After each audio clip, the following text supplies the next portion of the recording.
So a bit about me. I founded Digitaste after I lost my taste during the COVID, but luckily I recovered. So I realized, how important, it is to us from daily food and beverage, life, and also, it connects us to the physical surroundings.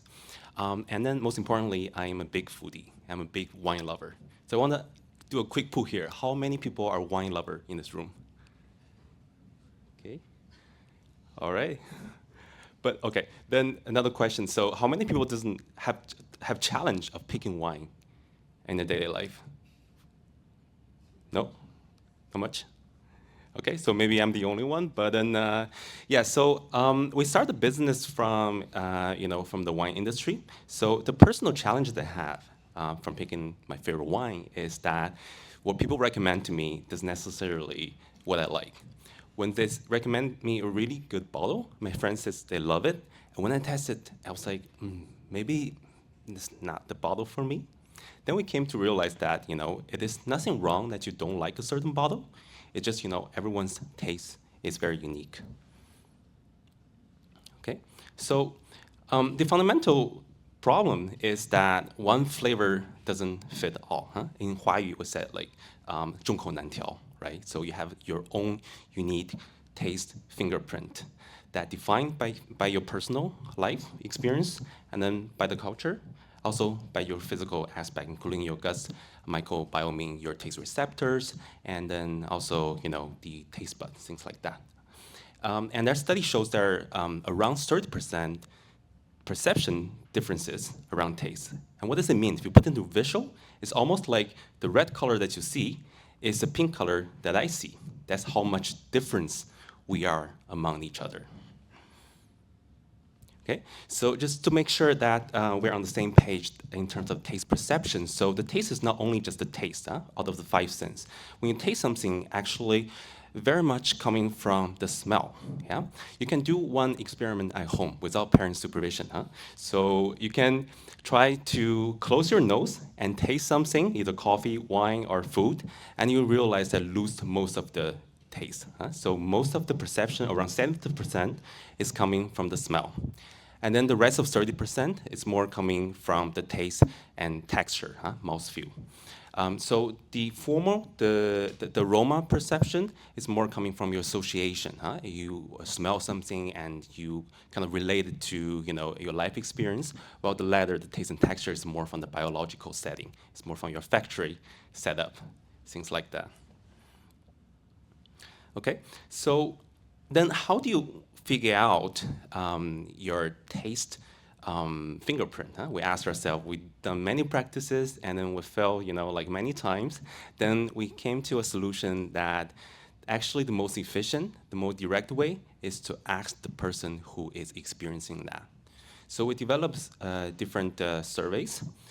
It's online survey. You can do it at home. It takes around 5 to 8 minutes. You can do it on digitaste.ai.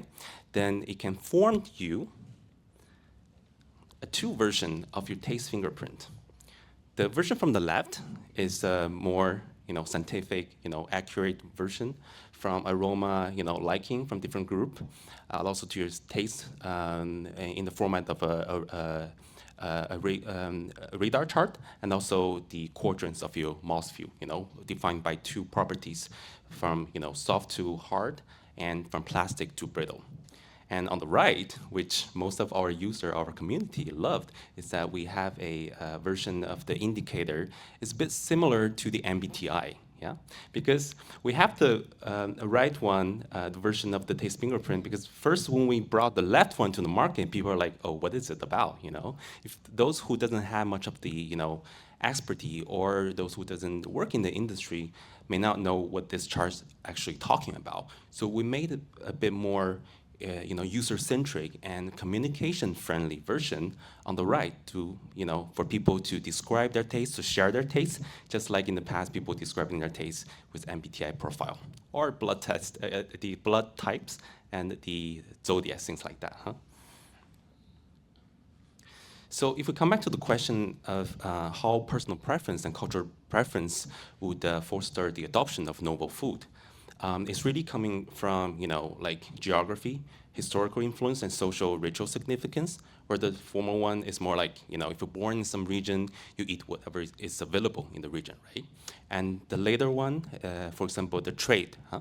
Back in years, where tomatoes introduced to Italy from South America, and chili pepper was introduced to Sichuan, to China, where before they don't have this several hundred years ago, and the social ritual significant more about from a religious perspective, what is considered good to eat and what is considered taboo. And it is actually a very,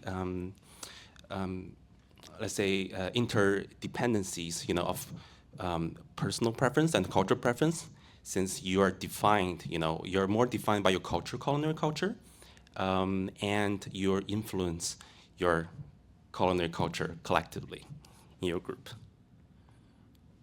So I want to show example of the data that we have collected in China for the past year. So what you see actually here is a taste index that want to solve the problem of how sweet is sweet and how spicy is spicy. Huh? For example, when I traveled to Sichuan for the first time in my life, I asked, what's the levels of spiciness you would recommend to me? But as someone who cannot eat absolutely no spiciness, they're like, you can take medium, no problem, okay? And then take medium, I was like super hot for me, and I cannot do that, okay? I'm the one from the north of China, so that's why we think there should be something from the sensory standpoint, just like international standard organization, that there should be an index that tells, hey, what are the average, let's say, sensory intensity acceptance in terms of saltiness, acidity, sweetness, and so on and so on. So we not only have the taste version for that, but also from a aroma liking perspective, from a more bright aroma, citrus, floral, and fruity, to more matured and warm, earthy aroma from spicy, woody, nutty, things like that. So that kind of like give like a map of people's liking from a different aroma group. And this year, we're trying to do a version for the global audience. So you may challenge that, people's taste change all the time, right? And we do have the observation that we've seen from the repeated user that there are changes, but not much changes. So we have seen that maximum around 25% of the taste variation change from time to time. Also from the seasonality perspective, we're seeing that from the summer, people are more liking the bright aroma compared to the winter, people more like a matured aroma. Okay, to be aware of the time, just sharing quick examples. So we have practices in a e-commerce space that we implement more like a taste recommender system for them to take consideration of users' taste and aroma and texture liking to prompt them the right list of the product. And we work with the wine festivals using the taste profiling tool to foster community and also to match the product quicker, because there's a lot of product in the trade show and the wine festival. Also, the formulation recipe, we help them to improve the recipe to accommodate to the local taste. And this is also an ongoing project from a nutrition input perspective that we want to figure out from one's patterns of eating the things they like, whether it influences their nutrition intake pattern. So if we come back to the original problem we're trying to solve, for all the novel food development, we're really trying to develop a solution from the efficient perspective to reduce the food waste, because every year there are like 150 billion food being lost, right? Big loss, and also from the individual perspective to enhance the dietary well-being. Because most of the time, if you don't know what you like, if you can't describe to people, and you don't know how to appreciate. And really from the adoption standpoint, we need to have the awareness first. And then we're doing that from the profiling standpoint to be able to let people to see and own their taste and be able to share it. And then to decide if you like it or not. And furthermore, to advocate to the same taste community you're having, because taste is really about sharing, it's a community.